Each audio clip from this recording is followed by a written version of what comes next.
What's going on, everybody? Tello Talk Podcast back again with another episode today. Today, we are going to be talking about a couple things in the NFL. As we all know, 2 days ago was the finale for the wildcard weekend as the Cowboys beat the Buccaneers, and we are heading into the divisional round starting on Saturday. And so we'll go over two things. We'll go over the games that happened this last weekend, obviously, and then also we will be going over what I think will happen next week. I have predictions, score predictions. They're not perfect. They are obviously my first ideas on what I think is going to happen. However, these are always subject to change.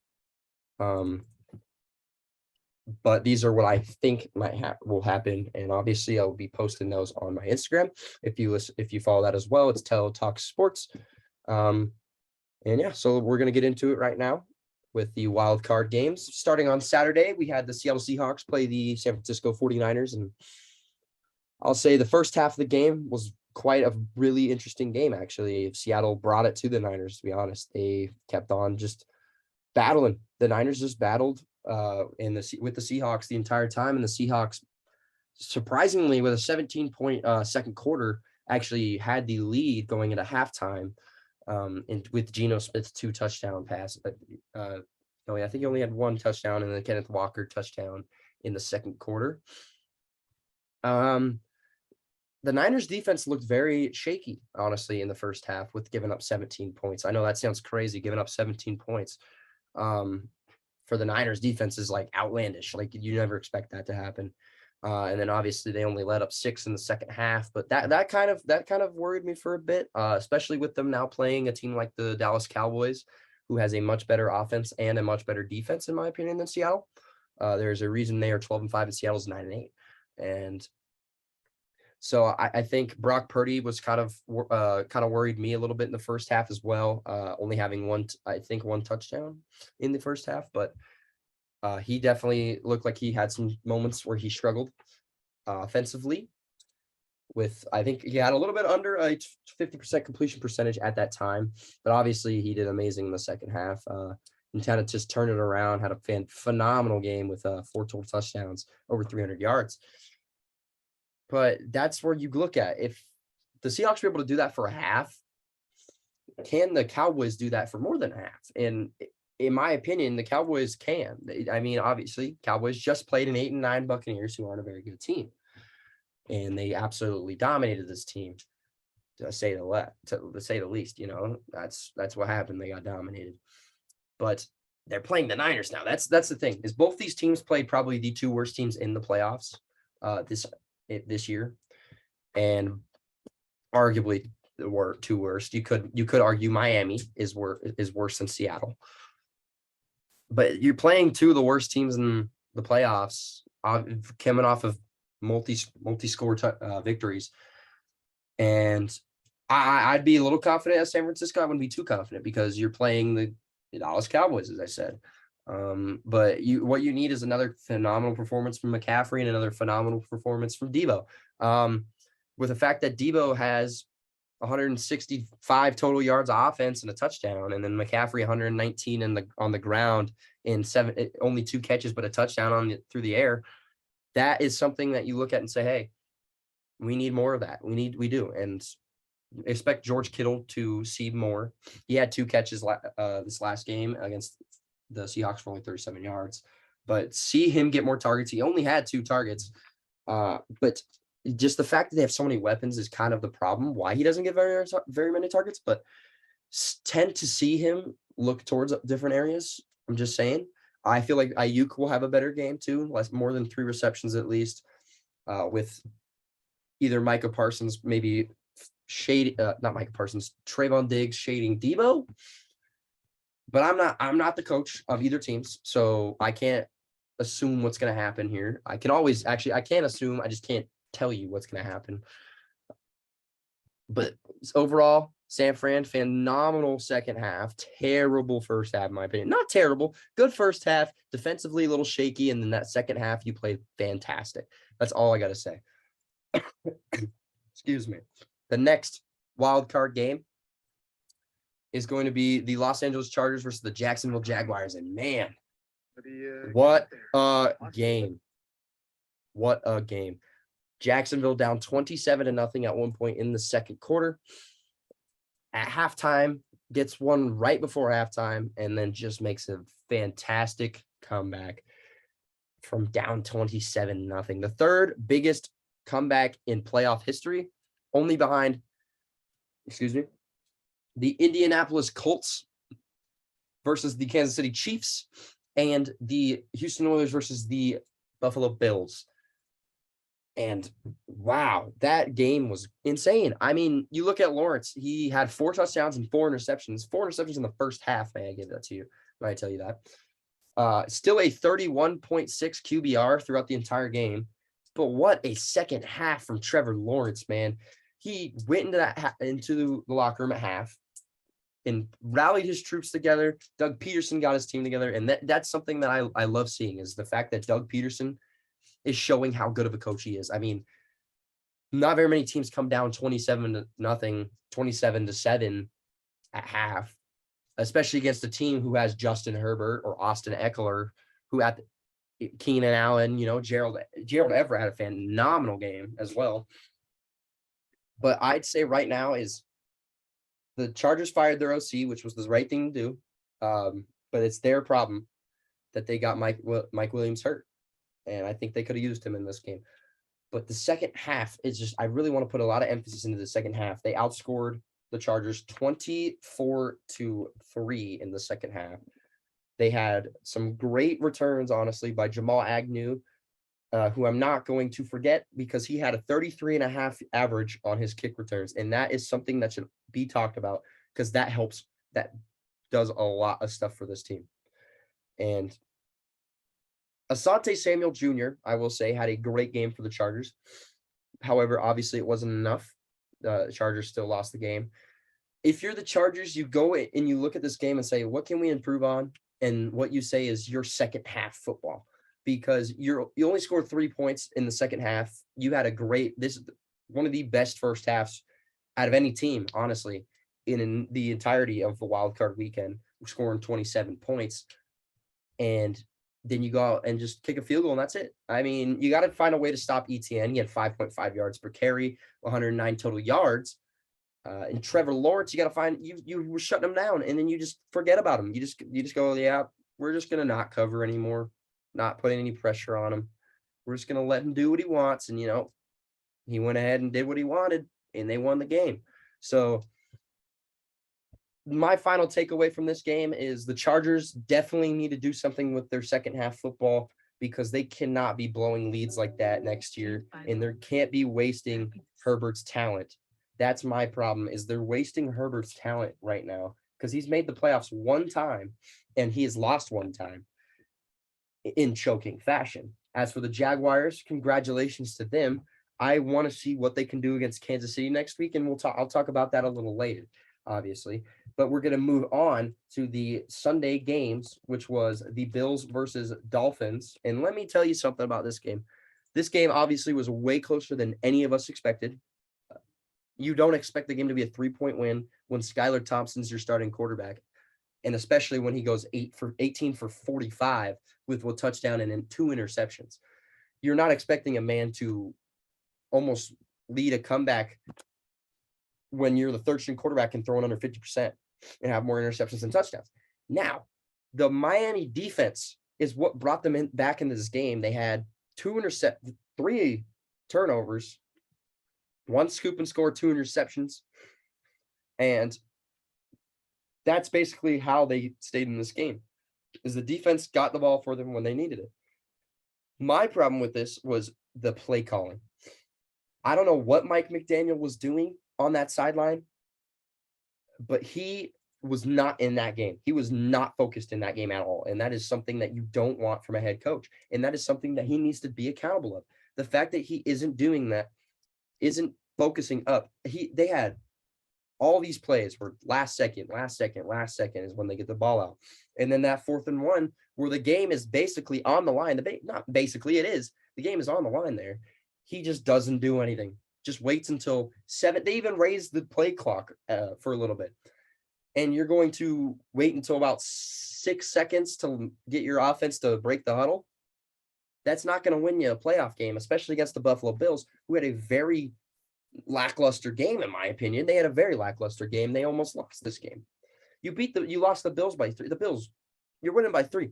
If I'm the Bills, I'm a little worried because you're facing Cincinnati, who just beat a Baltimore Ravens team in a good game, may I say.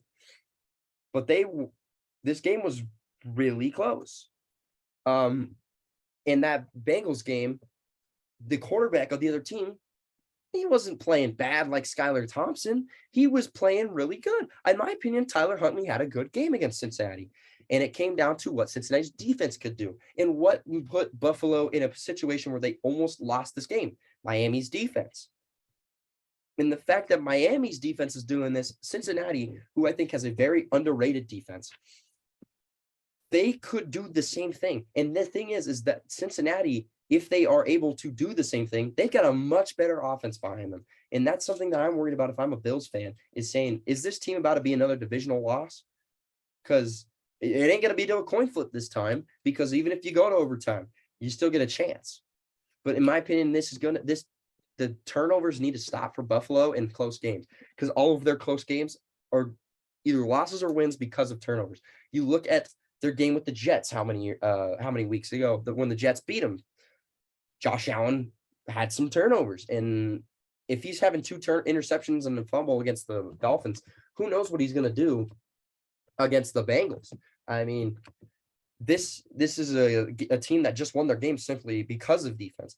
So we'll have to see with that game. I'll talk about it more a little bit after I finish all these Sunday games.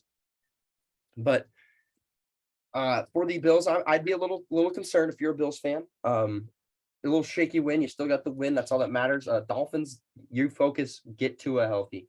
This team is a lot better with Tua, who is fully healthy. And since he's not fully healthy, if he's not fully healthy, you saw what he does. He throws interceptions. He doesn't know what to do. He can't remember anything. So they need to get Tua healthy, because Tua, with the Tyreek Hill, Jalen Waddle, and that entire lineup, that will help them win games. And with that, let's move on to the NFC other wildcard game of the day, which was the Vikings and Giants on Sunday. Now, I do want to say I did pick the Giants to win this game, and I was right. And I think a lot of people had the Giants winning this game. It's, in my opinion, as I have stated last week, the Vikings, I think, are very fraudulent, and they proved to the league that they are frauds. And they proved that all those one-score wins don't mean anything, especially when you get to the playoffs. Who cares if you're 11-0 in one-score games? Now you're 11-1, and you're sitting on your couch next week watching the Giants play the Eagles instead of you playing the San Francisco 49ers. And I want to point out 2 key players that I really, that just got my eye. Daniel Jones and Saquon Barkley. And actually 3. Isaiah Hodgins as well. Phenomenal game from that guy. He went from a no-namer to helping the Giants win their first game in the playoffs since the 2011 season when they won the Super Bowl. What a game from Daniel Jones, Isaiah Hodgins, and Saquon Barkley. Barkley had 109 total yards and 2 touchdowns. Saquon played phenomenal, almost 6 yards, but he only had 9 carries. But that doesn't matter because he had 5 catches as well. He had 14 different plays where he had the ball in his hands, and he had 11.2 average per reception. So he was averaging a first down and 6 yards per carry. You know how nice it would be for a guy to just get 6 yards per carry every time you give him the ball? You give him the ball 2nd and 10, boom, you got 3rd and 4 now. And especially when you've got a guy like Daniel Jones who looked like Vanilla Vic out there. That's, he passing for 301, he's rushing for 78. He had a fantastic game. And I mean, at this point, you got to say, hey, if you're the Giants, you extend this dude instantly, man. He had a great game in his first playoff game on the road, may I mention. And they're going and they're playing the Philadelphia Eagles now, who I could see this being a very close game. Do I have the Giants beating the Eagles? No, I will be honest with you there. I don't have them beating the Eagles. I have this game being very, very, very close, honestly.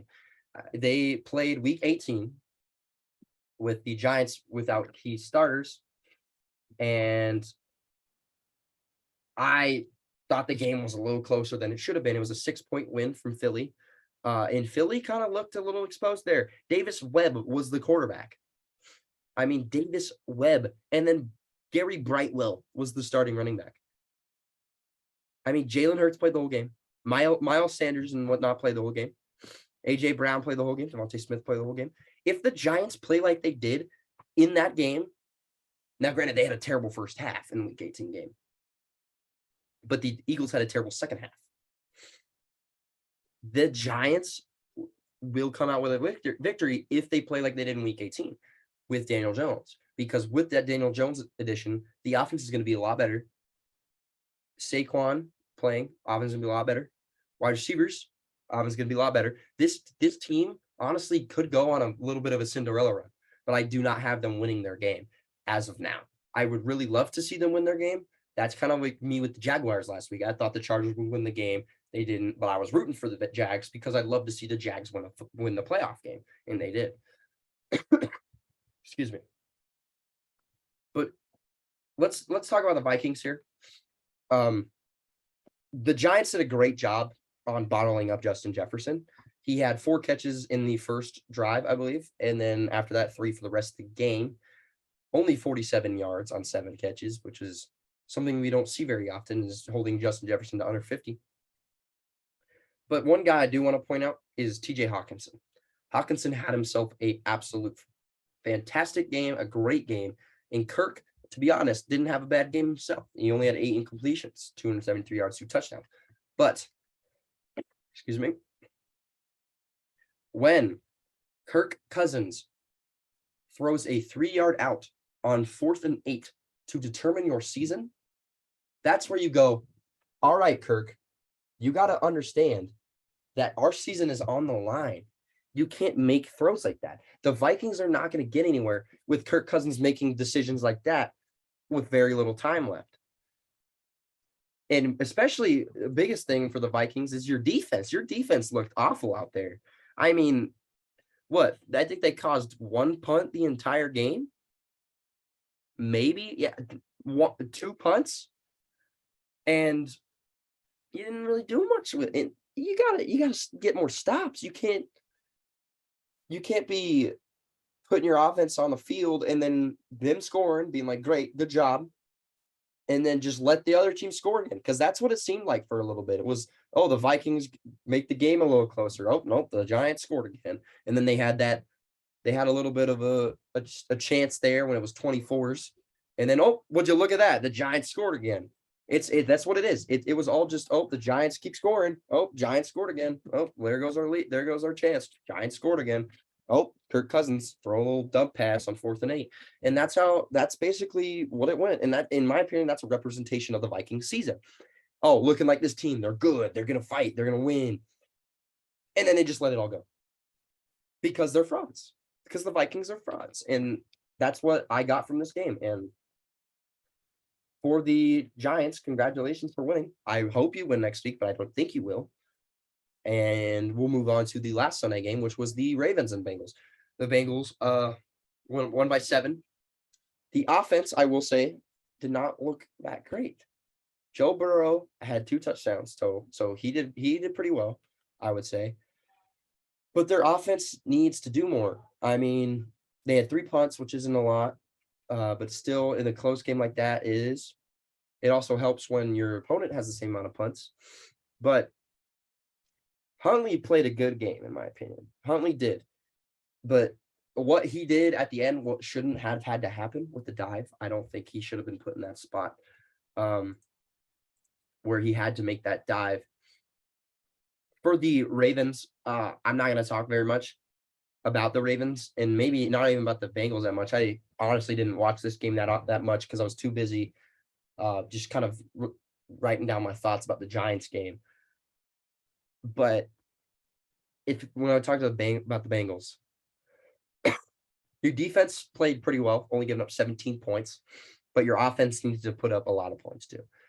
I don't see Joe Burrow only getting 24 next week in that offense.